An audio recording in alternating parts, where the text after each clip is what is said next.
Poštovani gledatelji, moje ime je Nika Mikulek i dobrodošli u još jedan sport specijal. Danas je sa mnom Nedeljko Vareškić, osnivač programa Trčaona. Nedeljko, dobro večer, hvala vam što ste nam se pridružili večeras. Za početak, evo da se malo bolje upoznamo i da se upoznamo zapravo sa temom samog trčanja. Htjela bih vas pitati kako ste vi zapravo krenuli trčati i kako ste dobili taj poziv u biti u smislu rekreativnog trčanja, kako ste započeli svoju priču? Pa vi kao da ste se informirali prije. Dakle, program Trčaona je program udruge Aktivan život, koja je osnovana 2007. godine. Par godina prije ja sam se htio početi baviti rekreativnim trčanjem, tada u nekakvim radnim 30. I nisam se imao gdje priključiti. Dakle, postojali su atletski klubovi, međutim koji su radili ili s djecom ili sa iskusnim trkačima, maratoncima. Tako da za nas koji smo negdje između nije bilo mjesta. Tu se onda rodila ideja o pokretanju projekta škole trčanja, dakle za odrasle, kome je cilj da se odrasli uvedu u svijet trčanja na način da se stvori jedan program koji je prikladan njima i njihovom trenutnom stanju. Koliko je bilo teško, sad kad ste rekli znači krenuli ste iz nekog momenta gdje niste zapravo bili profesionalni trkač, naravno, koliko je bilo teško prilagoditi se jednom sportu koji je dosta fizički zahtjevan, je li ta faza prilagodbe dugo trajala, jeste li se brzo zapravo navikli na taj tempo tog sporta i je li teško općenito, sad možete reći nekim ljudima koji se planiraju pridružiti zapravo vašem programu u nekoj zrelijoj dobi, je li teško početi, ajmo reći, iz ničega u nekim godinama koje su možda malo sad već i zrelije? Teško, što mislite teško? Dakle, sama tjelesna aktivnost nije teška. Ok, svi tu u startu mislimo to će se tamo šprintat, to su naporni treninzi, to je ono što gledamo na televiziji, atletski mitinzi, dečki od 22 godine, presnažni, prezdravi. Ne, to nije taj program. Zato sam i rekao, dakle, prilagođen program osobama negdje između 30 i 55 godina starosti koji proteklih 5, 10, 15 godina se nisu bavili sportom. I to je ta ključna razlika. Dakle, atletika je namijenjena mladim osobama, zdravim osobama koji se natječu zbog vrhunskih rezultata. Kod nas to je smisao je rekreacija, zdravlje. Dakle, u pozadini svega toga je zdravlje. Da se vratim na pitanje, dakle, sama tjelesna aktivnost nije teška jer je prilagođena. Recimo, naš prvi trening se sastoji od nekih 10-15 minuta zagrijavanja, onda imamo glavni dio treninga koji se sastoji od minute trčanja, minute hodanja i takve 3 serije i nekih 10-15 minuta istezanja. To zvuči teško? Pa zvuči prihvatljivo. Prihvatljivo, evo ga, to je ok. I onda kako program ide, to se malo pojačava, da bi nakon nekih 3 mjeseca, dakle 3 mjeseca, ne 3 dana, ne 3 tjedna, nakon 3 mjeseca imamo jedan trening koji u kontinuitetu trčite pola sata. Opet sam rekao pola sata, ne sat, 2, 3 ili 4. I tako nekako taj program ide. Da se ponovim, dakle, program je namijenjen odraslim osobama i sa tako nekakvim blagim tempom napretka. Mislim, zapravo dosta dobar je to pristup, naravno, jer ide postepeno, tako da se tijelo može i brže naviknuti, odnosno bolje zapravo i naviknuti, tako da definitivno i to je veliki plus. A recite mi sada, znači, što se tiče samog programa Trčaona, dakle, sad smo baš razgovarali evo prije nego što smo krenuli, da je taj program je osnovan 2011. u sklopu zapravo udruge Aktivan život koja je osnovana 2007. godine. Recite mi nešto općenito o tom programu i, na primjer, ako se neko može želi priključiti, kako izgleda taj proces. Sad ste nam nešto rekli o treninzima, ali općenito kako možemo motivirati ljude da se uključe isto tako i u sam program.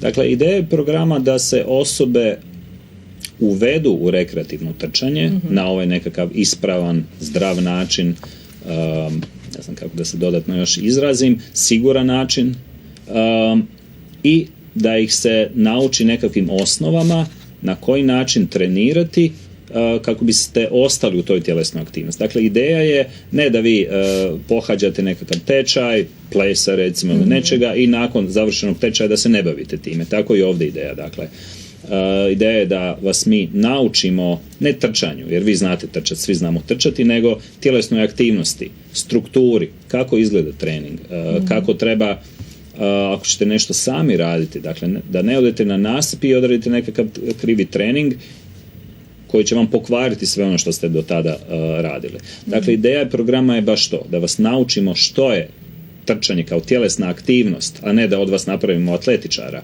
i da u vas nekako pobudimo želju da se sami time bavite. I ono što je u početcima najveća zapreka, najveći izazov svima nama je pronaći vrijeme za sebe. Dakle, vratimo se ko je naša target populacija, ciljana populacija. To su odrasle osobe, zaposlene osobe, najčešće imaju obitelji, djecu, druge obaveze. Kako ubaciti u tjedan 3 puta? Dakle, minimalno za bavljenje tjelesnom aktivnosti i trčanjem je 3 puta tjedno. Dakle, minimalno 3 puta tjedno trebate. Sve ispod toga nećete imati benefite i to se u principu poklapa i sa preporukama Svjetske zdravstvene organizacije. Ono što mi kroz program pokušavamo, dakle, da vam usadimo tu nekako naviku koja će kasnije, ako vi ostanete u tom, ako vam se svidi ta tjelesna aktivnost, dakle, nije nužno da svi volimo trčanje, jel? Ali ako je zavolite, da vam ostane to kao nekakva navika, kako bi kasnije, znači nakon 3 mjeseca, 6 mjeseci, godine dana, bi počeli osjećati te prave dobrobiti koje vam donosi bilo koja tjelesna aktivnost, a u našem slučaju rekreativno trčanje. Recite, sad ste spomenuli zdrav život i mislim da je u današnje vrijeme u svim nekako dobima, ja se ne bi čak, mislim da čak i među mladima isto ima dosta problema što se toga tiče, da ljudi imaju dosta loše navike općenito, a i dosta recimo i sjedimo i brzo se hranimo, znači loše jedemo općenito. Kako vi gledate na to iz ovako nekog svog osobnog mišljenja i mislite li da čim se uđe u neki sport, u fitnessu, trčanje, da li se onda to i mijenja, znači ta percepcija o zdravom životu sama po sebi? Pa definitivno da se mijenjaju. To je jedna od poanti ovog i ovakvih programa. Krenimo od toga da vas mi odvojimo od mobitela na nekih sat vremena. Evo, da je samo to je već uspjeh. Da. Svi smo mi na mobitelu. Mi govorimo djeca, a imamo mobitel u rukama. Tako da svima nama treba to. Svima nama treba vrijeme za sebe. Dakle, mi vas opet 3 puta tjedno odvojimo od vašeg muža, supruge, djeteta, poslodavca, od briga i od svega toga. Dakle, maknemo vas u nekakav prostor, safety zone. Dakle, negdje gdje vas niko od njih ne može dirati, tako je, gdje vi imate onda vrijeme za sebe. Tu je sad nešto što je odlično u grupnim programima, da vi niste sami u tome. Dakle, vi budete u grupi, u početku malo treba vremena dok se upoznate, dok vidite ko je tko u grupi i naći će se ljudi nađu i u tom nekakvom okružju se opuste. I ja vam kažem iz osobnog iskustva, dakle 16 godina smo u ovome, ljudi jedva čekaju da dođu na ovaj trening, da se maknu od svih briga, od svih obveza koje imaju i sat vremena se oni preporode. Dakle, oni uopće ne razmišljaju o treningu. I njima trening kao obaveza, i kao obaveza i njima taj trening nije težak. Dakle, oni dođu kako bi se družili, a trening se dogodi. Dakle, u tom druženju, u zezanju, u prepričavanju, u nemam pojma čemu, trening se dogodi. Dakle, vi odradite trening, a u principu ste tamo zbog socijalizacije, zbog druženja. Sa osobama s kojima onako jednostavno komunicirate i s kojima se osjećate onako ugodno. Da. Ovo je zapravo super, jer sam vas htjela pitati koliko mislite da je zapravo trčanje ima taj društveni aspekt u biti, što je dosta zgodno.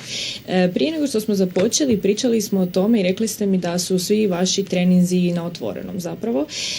I sad me zanima, naravno postoje određena mjesta gdje se vjerojatno ide, ali općenito gradovi, znači uzmemo za primjer Zagreb. Koliko mislite da je grad Zagreb prilagođen za recimo trkače? Evo, ja ću dati jedan primjer. Bila sam nedavno u Parizu, ja sam vidjela ljude, znači doslovno trče po gradu, baš stvarno kao da tamo treniraju, mislim. I onda vidim u Zagrebu nema baš toliko trkača, barem ne po cestama, pa me zanima mislite li može li se nešto možda promijeniti u gradu Zagrebu da se više prilagodi za trkače i je li sada uopće prilagođeno za trčati po gradu? Jeste bili u Rijeci? Jeste vidjeli gdje tamo trče? Jesu, da. To je izazov. Da. Grad Zagreb ima jako puno površina koje mi kao trkači možemo koristiti. Dakle, imamo Savski nasip, to je naša meka. Znači, površina, ok, dijelimo je sa i biciklistima i sa hodačima. Sa jahačima, da. Jahača nema, oni su tamo, barem ne znam, ali s biciklistima i to je savršeno mjesto. Imamo Park Maksimir, ogroman je Park Maksimir, gdje se isto može trenirati. Jarun, imamo sportsko-rekreacijski centar, veliki, ogromni, da ne nabrajam. Dakle, imamo ovih manjih, Park Ribnjak i tako dalje. Da, dobro ste primijetili da se vani puno više trči po ulicama. Ja ne bih baš zagovarao trčanje po ulicama ako imamo ovakve nekakve terene, sigurnost, ispušni plinovi i tako dalje. Bolje je biti na ovako nekakvim lokacijama koje su namijenjene za sport i rekreaciju. Da. Tako da, ako mene pitate, Zagreb ima dovoljno. Ok, sad, ako nekome nije blizu Jarun, onda se i trči po kvartu. Obično se i zna na kojim lokacijama i što, ali evo, nabrali smo nekoliko velikih, popularnih, gdje, ja bih rekao, većina osoba koje se bave trčanjem dođu tamo i treniraju. Da. Recite mi, što se tiče mentalnog zdravlja, evo ja iskreno mislim da je dosta dobro povezati sport i općenito sportsku aktivnošću sa mentalnim zdravljem, zato što mislim da je, evo ja se osobno bavim fitnessom i dosta često mi se zna desiti da mi se baš onako razbistri nakon jednog dobrog treninga. Sigurno je takva situacija i sa trčanjem. Pa vidite li vi tu poveznicu zapravo između onako neke jasnoće nakon treninga što se tiče trčanja i pogodnosti za mentalno zdravlje i samo trčanje zapravo? Mentalno zdravlje je nova tema, nova u zadnjih par godina. U trčanju je ovo što ste vi rekli za sebe i za fitness, u trčanju ja bih rekao puta 10. Dakle, puno više imate benefita od toga. Sad ovako da pokušam na brzinu analizirati zašto. Vjerojatno jer je to aerobni sport, fitness je, ja bih rekao, više anaerobni. Znači, ovamo duže vremena ste u tome, onda krv krene po cijelom vašem tijelu i ima u tome nešto. Dakle, protok krvi i limfe puno znači. Mozak dobiva više kisika. Tu se znaju često događati razni mentalni procesi gdje vi, imate pola sata, 45 minuta, to često, nadam se da nemate to pitanje o čemu razmišljate dok trčate, ni o čemu ne razmišljam, nego što se dogodi, dakle misao kakva se dogodi, i nekad se znaju dogoditi nekakve zanimljive misle, odnosno čak i nekakvi problemi se znaju riješiti, da vam sine ideja. Joj, pa to je tako, jel? I to je, recimo, imate u knjizi od doktora Belana, kako se knjiga zove, Jogging, ne mogu se sjetiti kako se zove, dakle prva knjiga na hrvatskom jeziku o trčanju, naš je autor, domaći autor, doktor Ivo Belan. Pokušat ću se sjetiti, znam da sam to često prepričavao, kao odete na trčanje sa mozgom, sa mislima u 1000 dijelova, da, i vratite se sve posloženo. I zaista to tako je. Nije svaki put i neće vam se odmah to dogoditi. Treba doći do toga i recimo ovaj naš program škole trčanja, on traje nekih 8 mjeseci. I to je nekakav minimum koliko treba vašem tijelu da se prilagodi toj tjelesnoj aktivnosti. Dakle, moraju se razviti, ajmo reći, mišići. Odnosno, treba vam se prije toga razviti krvni sudovi da dovode energiju, ajmo to pojednostavniti, u vaše mišiće da bi se vi mogli kretati 30 minuta, 45 minuta ili tako dalje, a ne možemo tijelo od danas do sutra izgraditi. Kad se sve to dogodi, tek nakon tih nekih 8, 10 ili godinu i pol, vaše tijelo je spremno za nešto dugotrajniju tjelesnu aktivnost, 2 sata recimo.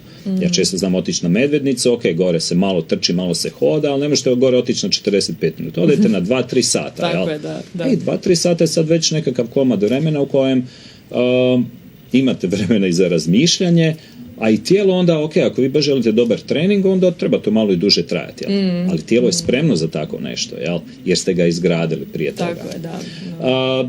Da se vratim na pitanje, trčanje vam može pomoći u tim vašim nekakvim svakodnevnim brigama. Neće vam to riješiti ona nekakva stanja, medicinska stanja, to zagrliti drvo i to neće vam pomoći u anksioznosti ili nečemu takvom sličnome, ali ove dnevne nekakve, znači kad dođete s posla ste umorni i živcirani, takve stvari se mogu, ajmo reći, riješiti sa trčanjem, odete 45 minuta, vratite se, bit će vam puno lakše. Da, definitivno. Ali kažem, neće vam to nakon prvog treninga, drugog, trećeg, trebate doći do toga da vam trening nije težak. Ljudi isto znaju, dođu tamo, trče po nasipu do HTV-a, vrate se i crkli su i kao, trčanje nije za mene. Nisi dobro trčao, dakle nisi spreman za to. Da, ja moram reći, kako sam rekla da se bavim fitnessom, meni je trčanje, tu i tamo trčim na traci, znam da je to sad, to isto je nešto zanimljivo, trčanje vani i trčanje na traci su totalno 2 drugačije stvari i to znam, ali čisto malo da ovako ubacim to kardija i moram reći to mi je najteži dio, tako da definitivno. Da. Htjela sam vas pitati, pročitala sam sada kada sam istraživala za današnji intervju nordijsko hodanje. Dakle, to je nešto što nisam čula ja osobno do sada, evo, pa me zanima, možda i našim gledateljima možete objasniti što je to, dakle to se isto odvija u sklopu vašeg programa, čisto da čujemo malo o čemu se ovdje radi. Dakle, imamo osim programa rekreativnog trčanja, mi imamo program nordijskog hodanja, dakle vidjeli ste po parkovima, ljudi hodaju sa štapovima. I to je to famozno nordijsko hodanje, odnosno trebalo bi biti. Znači, nordijsko hodanje je hodanje sa štapovima koji su izrađeni i prilagođeni za tu tjelesnu aktivnost. Dakle, ima nekakvu specifičnu rukavicu, posebna dužina koja je u odnosu na vaše tijelo, šiljak dolje treba biti ovakav, a ne onakav, tako da malo je specifično. I ono što je sad tu ključno je da se treba naučiti tehnika nordijskog hodanja. Rekao sam, u trčanju vas mi ne učimo trčati, nešto malo se ispravi ako lamaćete rukama lijevo desno, trebate naprijed nazad, a ovo ostalo ostavimo. Dakle, to se ne dira, to ste vi od ranih dana napravili svoj obrazac pokreta i to je to. Dok na nordijskom hodanju mi vas učimo na koji način koristiti te štapove za nordijsko hodanje. Zašto? Sa štapovima vi prebacujete sile preko štapova na ostatak svog tijela. I recimo često se preporuča nordijsko hodanje osobama koji imaju nekakvih manjih problema. Opet ne ulazimo da ćemo mi riješiti zdravstvene probleme, to imamo zdravstvo, ali mi možemo pripomoći u nekakvim polustanjima. Dakle, problemi sa koljenima, ako ne možete predugo trčati, vi kad hodate sa štapovima, vi te težinu i nekakve sile prebacujete sa koljena na ramena na ruke. Tako da se kod nordijskog hodanja uz ispravnu tehniku aktivira puno više mišića nego kod trčanja. I čak negdje nekakvi podaci su 90% svih naših mišića. Meni to zvuči malo suludo previše, ali što se hoće reći? Hoće se dakle baš to reći da, naravno kad vi hodate koristite noge, koristite leđa, trbuh i to, a ovdje pojačano koristite mišiće ruku, ramena i još dodatno leđa. Na leđima imamo ogromne skupine mišića i vjerojatno je tu ta nekakva poveznica.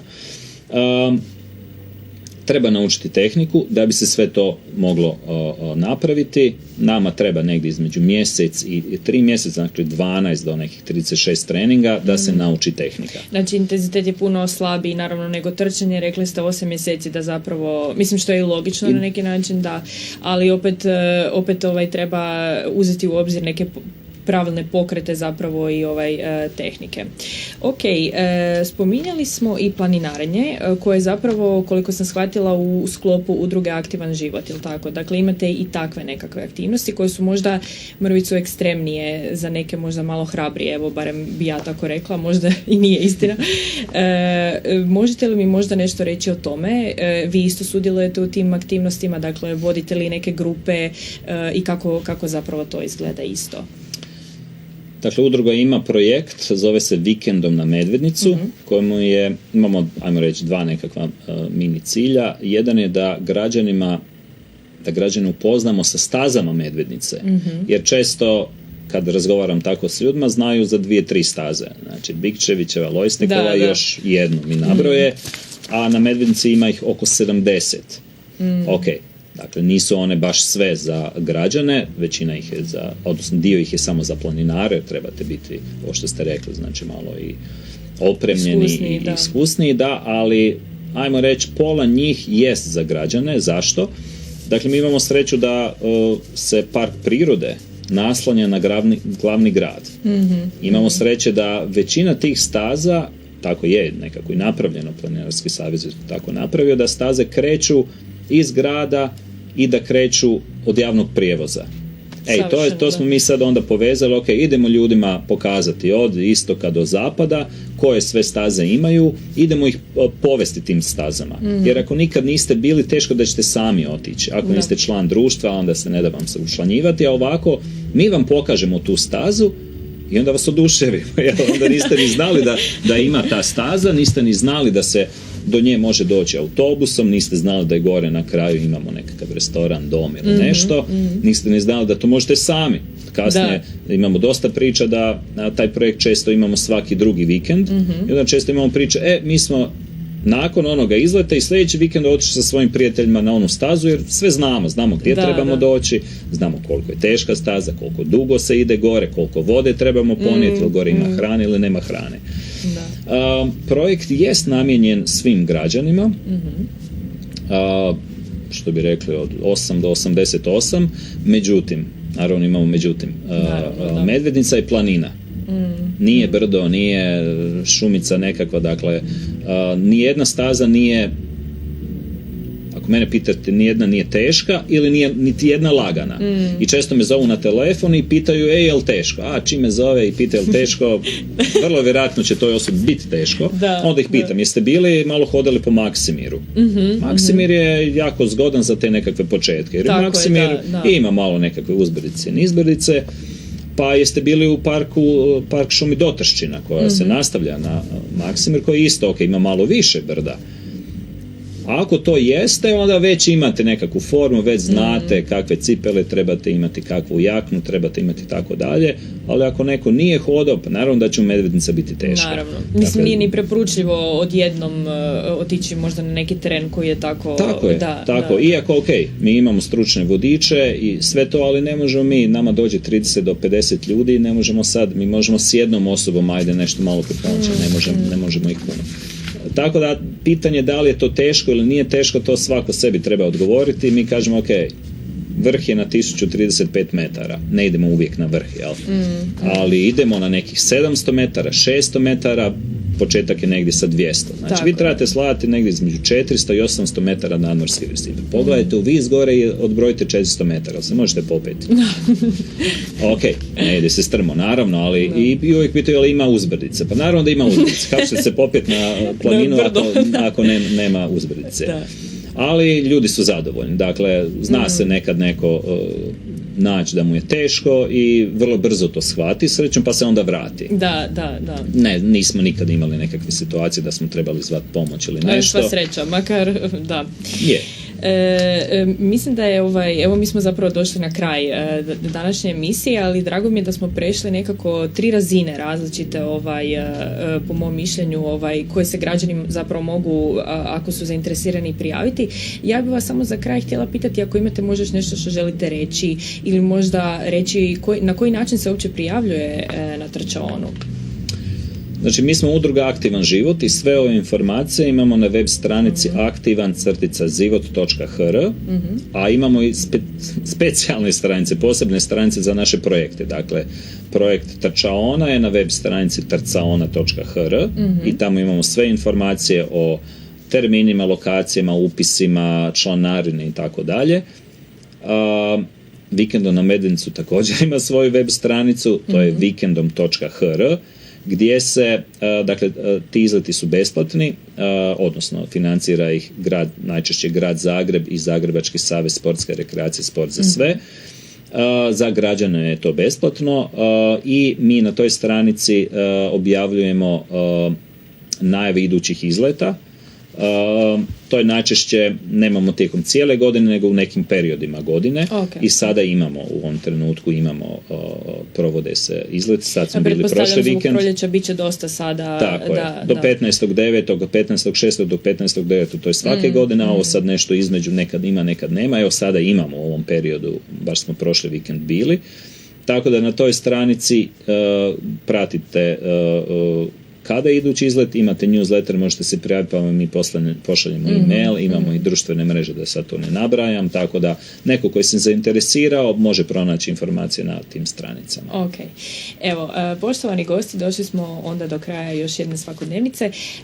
U zaključku uglavnom pratite društvene mreže, pratite webove ukoliko se želite priključiti ovakvim aktivnostima i hvala vam što ste bili uz još jedan sport specijal.